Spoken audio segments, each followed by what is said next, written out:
Sa videong ito ay tatalakayin natin ang market integration o kilala din sa tawag na integrasyon ng pamilihan. Ito ay tumutukoy sa pagkakaugnay ng mga presyo ng bilihin o ng mga produkto at serbisyo sa merkado, dulot ng pagkakaugnay-ugnay ng mga korporasyon sa daigdig. Sumasalamin din ito sa pagsasama ng mga magkakahiwalay na nasyonal na ekonomiya at bumuo ng isang mas malaking rehiyong pang-ekonomiya na siyang naging hamon sa mga lokal na kultura at oportunidad sa lokal na manggagawa at producer. Makikita din natin dito na ang presyo ng mga bilihin ay hindi gumagalaw mag-isa, bagkus sila ay nakadepende sa isa't isa. Halimbawa na lamang ay kapag tumaas ang presyo ng mga inaangkat na produkto tulad ng langis ay siya ring pag-angat ng presyo ng mga bilihin o serbisyong nakadepende dito. Andiyan ang pagtaas ng presyo ng pamasahe, gulay at iba pa. Dito ay makikita natin na nagkakaroon ng isang pattern na masusing pinag-aralan upang mapagbuti ang kalagayang pang-ekonomiya ng isang bansa. Ang market integration ay may tatlong uri na nakabatay sa direksyong tinatahak nito. Ito ay ang horizontal, vertical at conglomerate. Sa isang horizontal market integration, ang isang partikular na pamilihan ay kinukuha ang kontrol sa ibang pamilihan na may kaparehas na linya ng produksyon, lalo na kung ito ay higit na mas malakas at mas malaki kaysa dito o nasa isang marketing sequence. Tingnan at suriin ang larawan na inyong makikita. Siguro ay nagkaroon ka na ng mas malawak na ideya. Ngayon naman ay dumako tayo sa vertical market integration. Ito ay tumutukoy sa pagsasama-sama ng mga pamilihan na may magkakaibang aktibidad o level ng produksyon at pagmamay-ari. Maari itong maklasipika bilang forward o backward integration. Ang forward integration ay tumutukoy sa pagkontrol ng pamilihan patungo sa isang pamilihan na lalong lumalapit sa consumer o konsumpsyon tulad ng larawang iyong nakikita. Samantalang, ang backward integration naman ay tumutukoy sa integrasyong nagmumula sa pamilihang konsumpsyon pabalik sa pinanggagalingan ng supply o materyales. Ang conglomeration naman ay tumutukoy sa pagsasama-sama ng mga pamilihan na walang kinalaman sa isa't isa sa ilalim ng isang pamamahala o pangalan. Wala itong tiyak na direksyon na tatahakin kaiba sa ating dalawang naunang uri ng integrasyon na natalakay. Dumako naman tayo sa iba't ibang anyo ng market integration. Dito ay makikita natin ang iba't ibang anyo ng integrasyon ng ekonomiya simula sa pinakamababang antas hanggang sa pinakamataas. Sa sandaling ito ay nais kong suriin natin ang iba't ibang baitang sa dalawang kategorya. Ang internal policy o patakaran sa pagitan ng mga bansa at external policy o mga patakaran sa mga bansang hindi kasali.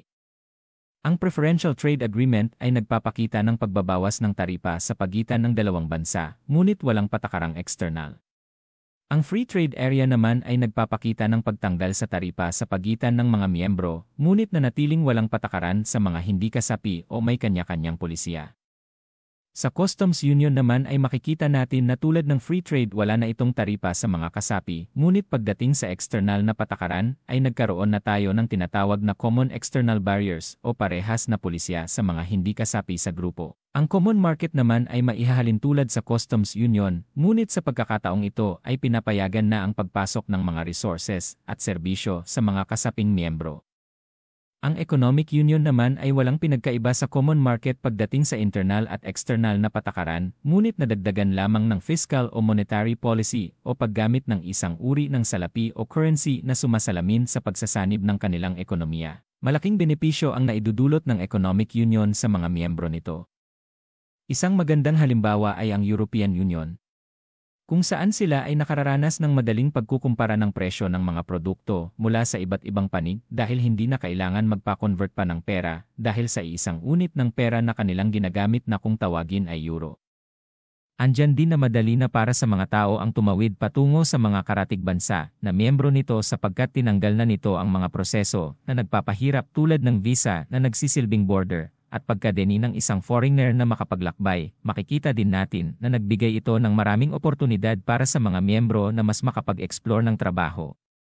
Sapagkat naging bukas ang mga oportunidad sa bawat bansa sa kahit na sinong tao na kaanib ng unyon kahit na hindi ito kabahagi ng kanilang bansa o nasyonalismo. Bagamat sinasabi natin na maganda ito, hindi maikakailan na meron din itong negatibong epekto.